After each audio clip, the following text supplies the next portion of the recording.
Video like کر کے آگے شیئر ضرور کر دینا۔ میرے پیارے آقا صلی اللہ تعالی علیہ وسلم کی کنیزوں، اللہ تبارک و تعالی نے قرآن مقدس میں ارشاد فرمایا، یا ایھا الذین آمنوا قوا انفسکم واہلیکم نارا وقودھا الناس والحجارہ، اے ایمان والو، اپنے آپ کو اور اپنے اہل و عیال کو، اپنے آپ کو اور اپنی آل اولاد کو جہنم کی اس آگ سے بچاؤ جس کا ایندھن انسان اور پتھر ہے۔ میرے پیارے آقا صلی اللہ تعالی علیہ وسلم کی کنیزوں، اس سے پتہ چلا کہ اللہ تبارک و تعالی نے جہنم کو پیدا فرما دیا ہے اور جہنم پیدا ہو چکی ہے، اور جہنم کا عذاب بڑا دردناک عذاب ہے، جہنم کا عذاب بڑا خوفناک عذاب ہے۔ اے پیارے آقا صلی اللہ تعالی علیہ وسلم کی کنیزوں،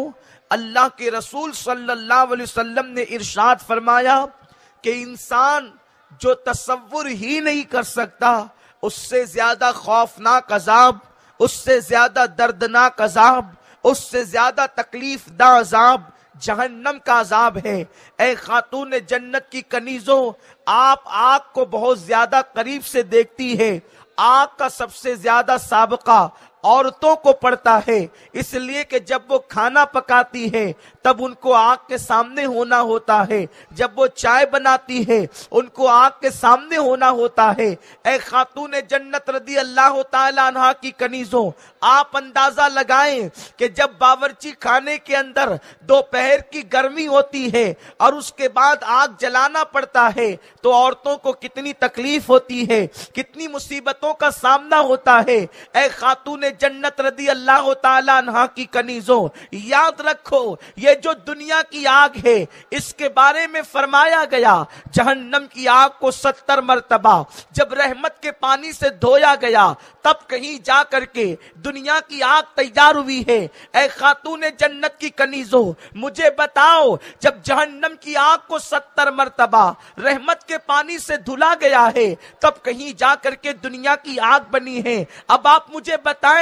جب دنیا کی آگ کی تپش کا یہ عالم ہے، جب دنیا کی آگ کی تکلیف کا یہ عالم ہے، جب دنیا کی آگ کی حرارت کا یہ عالم ہے، تو جہنم کی آگ کی حرارت کا عالم کیا ہوگا؟ اے خاتون جنت رضی اللہ تعالی عنہا کی کنیزوں، اس لیے اللہ تبارک و تعالی نہیں چاہتا کہ اس کے محبوب کے غلام اور اس کے حبیب کی کنیزیں جہنم میں جائے، اس لیے میرے کریم نے پہلے ہی اعلان کر دیا، یا ایھا الذین آمنوا قوا انفسکم واہلیکم نارا، اے ایمان والے مردو، تم بھی اپنے وجود کو جہنم کی آگ سے بچاؤ، اے ایمان والی عورتوں، تم بھی اپنے وجود کو جہنم کی آگ سے بچاؤ۔ صرف اپنے آپ ہی کو بچانے سے کام نہیں بنے گا، عورت اگر اپنے آپ کو جہنم کی آگ سے بچائے یا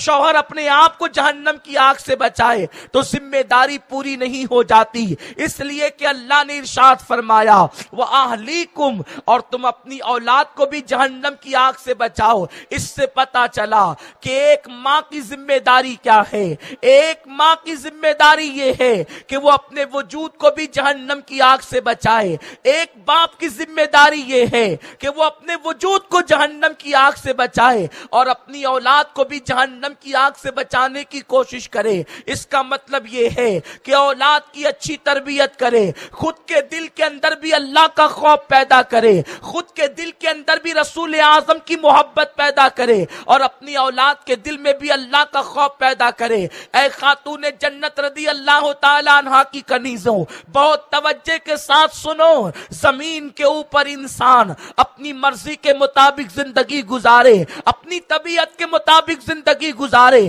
اپنی طبیعت کے مطابق شب و روز گزارے، لیکن یاد رکھیں ایک نہ ایک دن اللہ کی طرف لوٹ کر جانا ہے، ایک نہ ایک دن اللہ کی طرف پلٹنا ہے۔ اے خاتون جنت رضی اللہ تعالی عنہا کی کنیزوں، آپ کا شوہر زیادہ سے زیادہ مالدار ہو سکتا ہے، آپ کا شوہر کروڑ پتی ہو سکتا ہے، آپ کا شوہر دکاندار ہو سکتا ہے، آپ کا باپ جو ہے وہ مالدار ہو سکتا ہے، لیکن ہم نے تاریخ میں ایسی عورتوں کا تذکرہ پڑھا ہے جس کا شوہر صرف مالدار نہیں تھا بلکہ بادشاہ تھا، کسی کا باپ بادشاہ تھا، کسی کا شوہر بادشاہ تھا، کسی کا بھائی بادشاہ تھا، ان عورتوں کی زندگی کا عالم یہ تھا کہ جب ان کو نہلایا جاتا تو ان کو دودھ سے نہلایا جاتا، جب وہ شادی کے کسی پروگرام میں جاتی تو ان کو بالوں بال موتی پروئے جاتے۔ میری بہنوں، تم نے تو وہ موتی دیکھے بھی نہیں ہیں جو موتی ان کے بالوں میں پروئے جاتے تھے، لیکن کیا تمہیں ان کی زندگی کے بارے میں بتاؤں؟ دل کے کانوں سے سننے کی کوشش کرو۔ وہ بادشاہوں کی بیویاں، وہ بادشاہوں کی بیٹیاں، وہ بادشاہوں کی بہویں، وہ بادشاہوں کی بہنیں جن کے بالوں بال موتی پروئے جاتے تھے، جن کو دودھ سے نہلایا جاتا تھا، جن کے لیے حوض بنائے جاتے تھے۔ اللہ اکبر!